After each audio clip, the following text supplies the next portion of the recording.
spend my last moments with her, and I'm incredibly glad. I like to share the story of my daughter's adoption. I broke my own heart to give her what she needed. I found out that I was pregnant in February 2024. I was really struggling. What do I do? So I was sitting in my storage unit parking lot and I was praying. I looked up a church van pulled into the storage unit parking lot and started unloading baby stuff. I got out of my car and I walked up to them.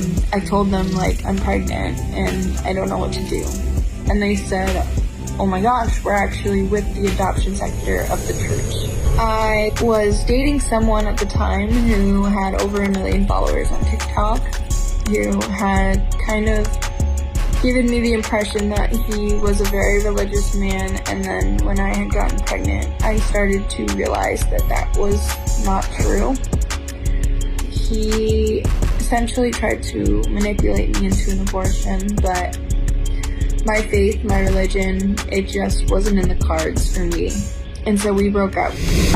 Very frightening moment for me. I just had a very scary, tumultuous, anxiety-filled pregnancy. A large lack of a support system.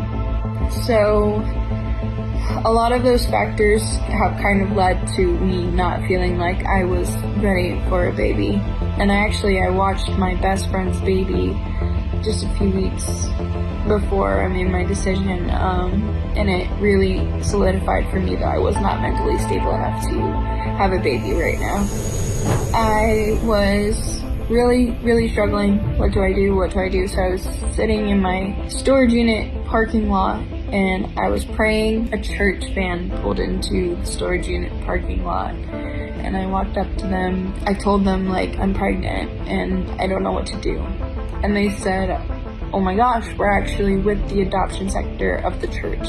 There was a pastor that was counseling me and he shared that, he couldn't have a baby himself because of infertility. And about a week of thinking, and I called him and I asked him, and he was extremely moved. Eventually we decided that we would work out an open adoption where I could still see my daughter.